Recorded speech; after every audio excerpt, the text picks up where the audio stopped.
Good evening, everyone. Hope everyone's well. We'll probably not get around to everyone. Raise your hand if you have a question, and we'll come to you. I'll look to the front row. We'll come to Sam Dean from The Telegraph. Shout. Well, first of all, what a privilege to play the Champions League semi-final in this stadium. What an energy, what an atmosphere they created. We had big parts of the game, very similar to what we wanted. We went ahead with the penalty. Unfortunately, in the second half, we started a bit sloppy with certain giveaways and giving them some momentum. And that's the moment that they used it.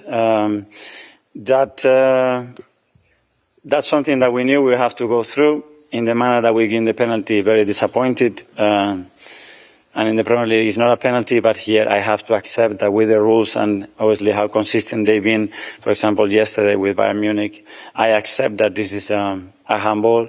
What I incredibly fuming with is how the hell the penalty on Epps gets overturned in the manner that happened when it's not a clear and obvious error. And this changes the course of the game, and at this level, I'm sorry, but this cannot happen. Have you had any explanation on that? It's very clear explanation. The decision and what happens for a period of time, and the referee has to watch it 13 times. It's more clear than that. I think it's impossible, and we are all fuming about it. We saw the reaction of the crowd and the Atletico bench to that moment. Do you think that had any impact? That's nothing to do with that. I'm sure that they are very, very well aware of what the reaction is going to be. It's normal, that reaction. We need to apply the rules. The same thing that I'm saying, that they apply the rules on Ben White's penalty, that is difficult to accept, but it is a penalty with the handbook and what they say at the beginning of the season. Epps is a clear and very obvious penalty. That's it. James, ESPN. Can I ask, do you think the process of the use of VAR needs looking at in general?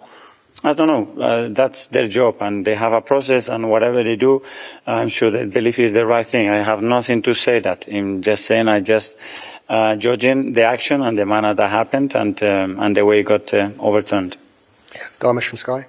Mikel, you said you're fuming. Can you and your players now use that as fuel for the rest of the season, and in particular for the second leg? But when you have fought so hard for 9 months to be in this position, I mean, that's another goal that changed completely the course of the tie.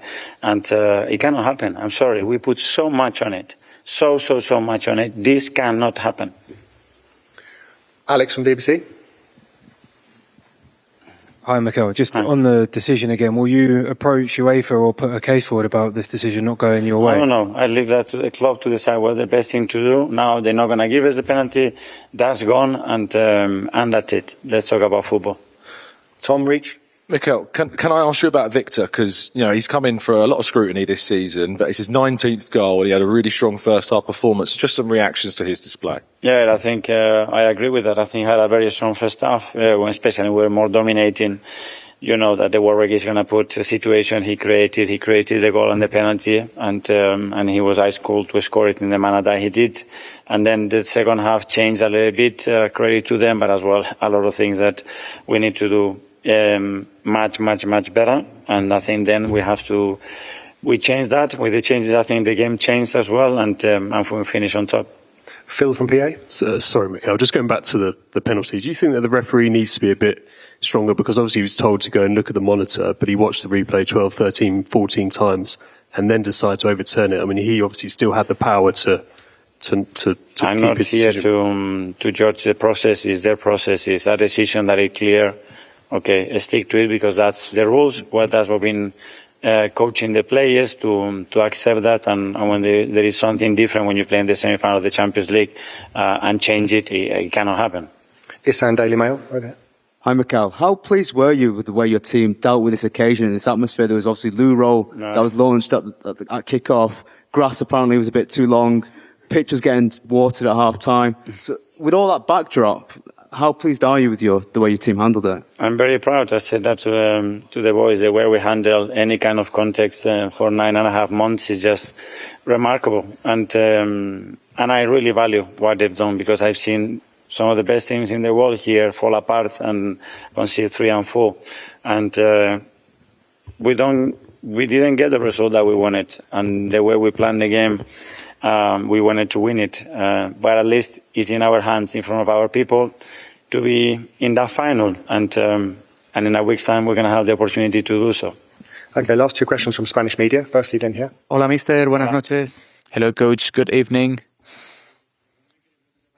I would like to ask you again, sorry that you answered this question in English, about the penalty. You said that there's a consistency in the Champions League. A handball is a handball, but you don't understand this being reviewed. So do you not think that in terms of the different competitions, it's being called differently? Well, there was two this time around, and we've seen different criteria. And of course, Ben White's handball wouldn't have been a penalty in the Premier League, but it was a handball at UEFA, and we accept this because this is the criterion. But then what happens after that, I don't understand that. There was a clear contact, and they took that to the VAR, and they had to review it 13 times only to overturn the decision. Hello, Mikel. Beyond those plays and looking at the game as a whole, Arsenal were better during the first half, but they weren't created the chances. Are you happy with the 1-1 draw? Or do you think you deserved more? Or do you think the results could have been worse? Well, I think there's been many moments. It's just a privilege, and it's a great excitement to be playing here. The energy is great, the passion and the atmosphere in this stadium is brilliant. We've had times where we were superior, where we were better, and we should have been more clinical, and we could have scored more goals. We had 15 and 20 minutes during the second half where we were a bit better. Also, our merits, and then after the substitutions we went back to being the team we want to be.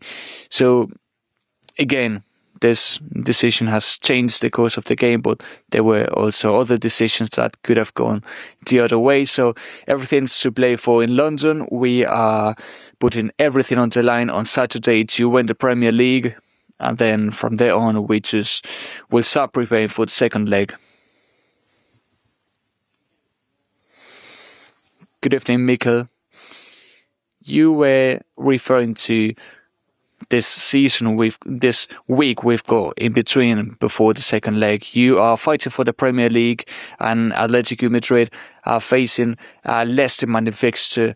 What's your conclusion for tomorrow, and how do you face the next game? What's important for you in this regard? Well, this has been our bread and butter during the whole season, 4 competitions, and at the end of the day, we're in the Champions League semi-finals. We're fighting for the Premier League, so we just need to highlight the efforts the players have been putting in.